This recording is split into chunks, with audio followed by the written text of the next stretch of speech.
Mustarakul lafzi atau dalam bahasa Indonesia disebut sebagai homonimi. Secara umum, pengertian mustarak dalam Indol Arab terbagi menjadi dua pengertian, yaitu homonimi atau mustarakul lafzi dan polisemi atau mustarakul makna. Homonim atau mustarakul lafzi merupakan kata yang sama lafal dan ejaannya, tetapi berbeda maknanya karena berasal dari sumber yang berlainan. Misalkan, Ardi bisa mengerjakan soal itu dengan mudah. Dengan bisa ular itu sangat berbahaya. Kata bisa pada kedua kalimat di atas berbeda. Kata bisa pada kalimat pertama berarti mampu atau dapat. Sedangkan bisa pada kalimat kedua berarti zat racun. Kedua kata itu berasal dari sumber yang berlainan, dan berdasarkan hal itu, kata bisa termasuk homonim, bukan polisemi. Sedangkan polisemi atau mustarakul makna adalah merupakan bentuk bahasa, dalam kurung, kata, frase, dan sebagainya, yang mempunyai makna lebih dari satu. Makna lebih dari satu tersebut terjadi karena adanya beberapa konsep dalam pemaknaan suatu kata. Seperti contoh, akar pohon itu mengganggu bangunan, dan kita harus mencari akar masalahnya agar dapat menyelesaikan kasus itu dengan baik. Kata akar pada kalimat pertama berarti bagian tumbuhan yang biasanya tertanam di dalam tanah sebagai penguat dan pengisap air serta zat makanan. Dan kata akar pada kalimat kedua berarti pokok atau pangkal. Sedangkan menurut Ali Abdul Wafi, yang dimaksud dengan mustarakul lafzi adalah lil kalimatil wahidati iddatu ma'anin tutlaqu ala kulli minha ala tariqil haqiqatil majaz. Artinya, satu kata mengandung beberapa arti yang masing-masingnya dapat dipakai sebagai makna yang denotatif atau hakikat, dan bukan makna konotatif atau majaz. Lalu selanjutnya, mustarakul lafzi memiliki sebab-sebab antara lain, pertama, bentuk-bentuk yang berhomonimi itu berasal dari bahasa atau dialek yang berlainan. Misalnya, kata bisa yang berarti racun ular berasal dari bahasa Melayu, sedangkan kata bisa yang berarti sanggup berasal dari bahasa Jawa. Kedua, bentuk-bentuk yang bersinonimi itu terjadi sebagai hasil proses morfologi. Umpamanya, kata mengukur dalam kalimat ibu sedang mengukur kelapa di dapur adalah berhomonimi dengan kata mengukur dalam kalimat petugas agraria itu mengukur luasnya kebun kami. Jelas, kata mengukur yang pertama terjadi sebagai hasil proses pengimbuhan awalan me pada kata kukur. Sedangkan kata mengukur yang kedua terjadi sebagai hasil proses pengimbuhan awalan me pada kata ukur. Tak jauh berbeda, dalam bahasa Arab pun, mustarakul lafzi dapat disebabkan oleh kedua hal di atas. Abdul Mukhtar Umar dalam bukunya Ilmu Dilalah membagi sebab-sebab terjadinya mustarakul lafzi ke dalam dua bagian, yaitu pertama, sebab-sebab internal. Dalam sebab-sebab internal terdapat dua macam perubahan. Yang pertama, perubahan dari segi pelafalan. Perubahan dari segi pelafalan mencakup atas pertukaran posisi huruf, atau dari segi morfologi atau sorof, dan pergantian huruf atau ibdal. Contoh pertukaran posisi huruf yaitu apabila kita mengambil sigot wazan istaf'ala pada lafaz dama, maka akan menjadi kalimat istadama. Dan dari kalimat dama akan menjadi kalimat istadma. Akan tetapi dikatakan bahwa fi'il istadama dapat berarti berkelanjutan, namun juga dapat berarti istadma yang berarti berdarah. Hal ini awalnya disebabkan kesalahan si penutur, namun dapat dipahami oleh yang lainnya dan kemudian pada akhirnya banyak digunakan oleh penutur lainnya. Lalu ada perubahan dari segi makna. Perubahan dari segi makna ini mencakup atas tujuan dan gaya penyampaiannya saja. Selanjutnya ada sebab-sebab eksternal, yaitu lebih cenderung kepada perbedaan lingkungan tempat bahasa itu digunakan. Sebab-sebab eksternal itu terbagi menjadi 4. Apa sajakah itu? Yang pertama, lebih diakibatkan karena banyaknya macam-macam dialek dalam bahasa Arab. Sementara banyaknya dialek tersebut lebih dikarenakan oleh banyaknya kabilah dalam bangsa Arab. Kedua, karena perkembangan fonem atau bunyi dalam bahasa Arab, baik itu terjadi karena naqis atau pengurangan, ziyad atau penambahan, maupun naqlul harfi atau pergantian huruf. Yang ketiga, perubahan sebagian kata dari arti yang hakiki kepada arti yang metaforis, karena adanya keterkaitan arti dan seringnya dipakai arti metaforis tersebut menjadi kata hakiki. Yang keempat, perubahan morfologi atau tafsir yang terjadi pada dua kata yang sama bentuknya. Dari bentuk tersebut timbul arti yang bermacam-macam karena perbedaan bentuk masdarnya. Contoh mustarakul lafzi atau homonimi dalam Al-Quran.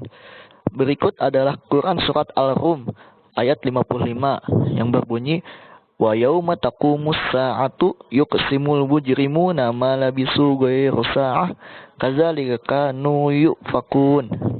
Yang artinya, dan pada hari terjadinya kiamat bersumpahlah orang-orang yang berdosa.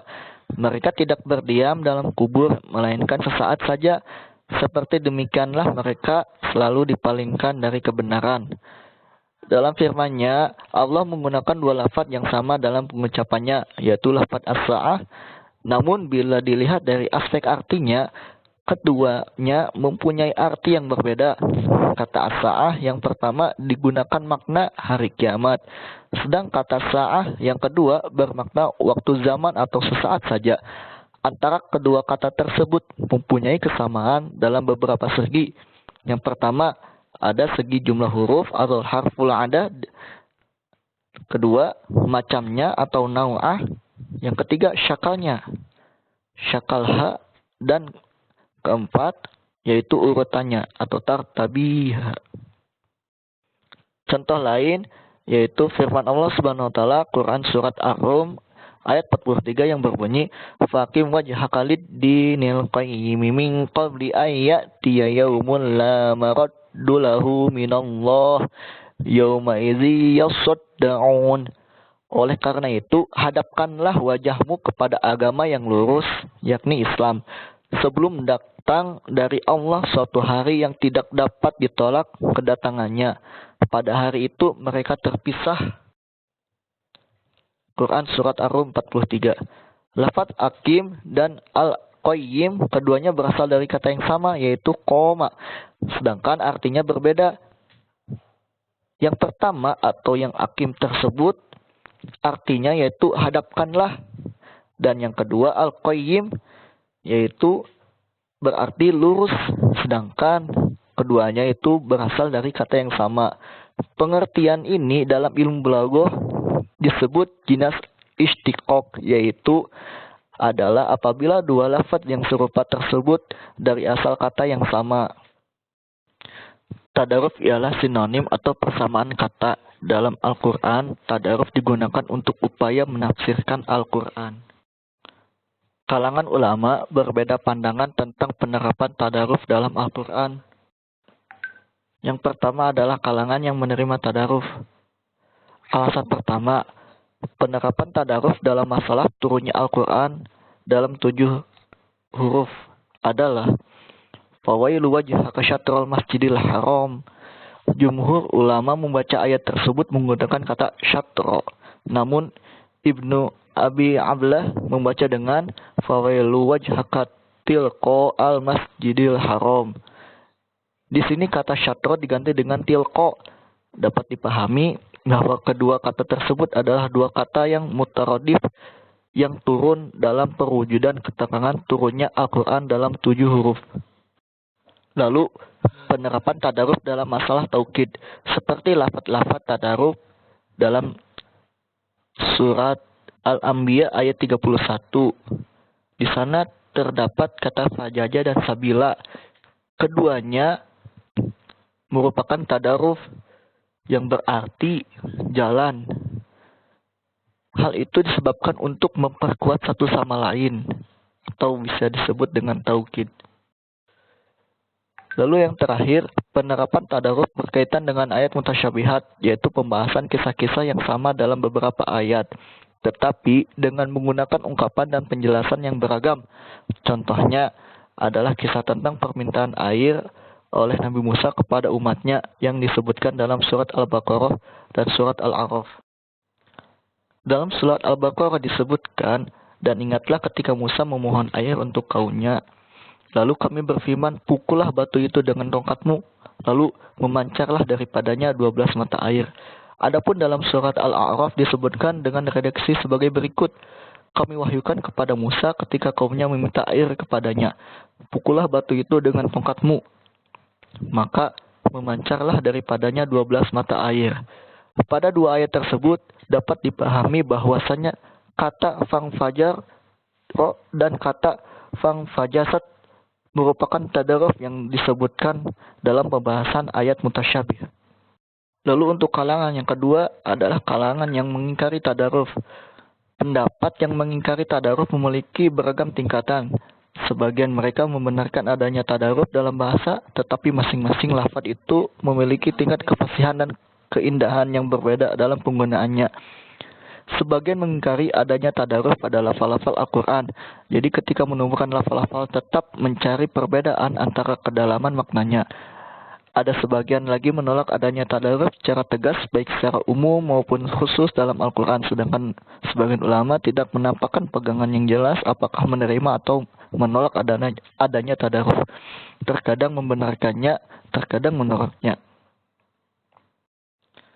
Dalam hal ini, kelompok yang mengingkari tadaruf itu ada 3 macam. Yang pertama ada kelompok yang berpandangan bahwa meskipun beberapa lafal memiliki makna yang sama, akan tetapi di antara lafal-lafal tersebut tetap memiliki perbedaan di sisi nilai keindahan penggunaannya. Jadi sebenarnya kelompok ini tidak mengingkari tadaruf, akan tetapi menekankan bahwa setiap lafal tetap memiliki perbedaan nilai penggunaannya meskipun maknanya sama. Contohnya seperti penggunaan kata raiba pada ayat zalikal kitabul la raiba fihi hudal lil muttaqin. Kata reba tadaruf dengan syak, namun kata reba memiliki nilai keindahan dan kefasihan yang lebih tinggi untuk disebutkan di sini. Karena membaca kata syak itu lebih sulit mengingat adanya huruf bertasyid di dalamnya. Dengan demikian, kelompok ini tidak mengingkari adanya mutaradif pada kata-kata di dalam Al-Quran, tetapi masing-masing kata memiliki nilai kefasihan dan keindahan yang berbeda. Lalu ada kelompok yang kedua. Kelompok yang kedua adalah mereka yang menepis lafal-lafal yang dianggap tadaruf dalam Al-Quran dengan mencari titik perbedaan di antara lafal-lafal tersebut.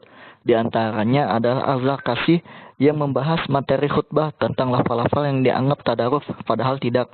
Banyak ulama dalam kajian tafsir melakukan hal ini, seperti Zamakhsyari dalam tafsirnya banyak mengupas perbedaan makna dari beberapa lafal yang terkesan memiliki makna yang sama. Secara zahir, kelompok ini berarti membedakan adanya tadaruf dalam bahasa, namun khusus di dalam Al-Quran. Kata-kata yang statusnya saling mutaradif tetap memiliki perbedaan dan hikmah tersendiri. Lalu kelompok ketiga adalah mereka yang sama sekali menolak adanya tadaruf. Di antara mereka ialah seperti Ibnul Arabi dan Al-Raghib Al-Asfahani dan Aisyah. Mereka secara tegas menyatakan tidak ada lafal-lafal yang menunjukkan makna yang sama, karena setiap kata memiliki karakteristik masing-masing dalam makna yang ditunjukkannya. Pendapat ini juga dipegangi oleh Ibnu Taimiyah dan Bintu Syati yang sangat keras berpegang pada pengingkaran terhadap adanya tadaruf. Lalu kesimpulannya, para penolak tadaruf memiliki 3 tingkatan. Yang pertama, mereka yang membenarkan adanya tadaruf dalam asal bahasa, tetapi tetap memiliki perbedaan dari segi keindahan penggunaan dalam bahasa. Yang kedua, mereka yang mengingkari tadaruf dalam Al-Quran. Yang ketiga, mereka yang sama sekali menolak adanya tadaruf.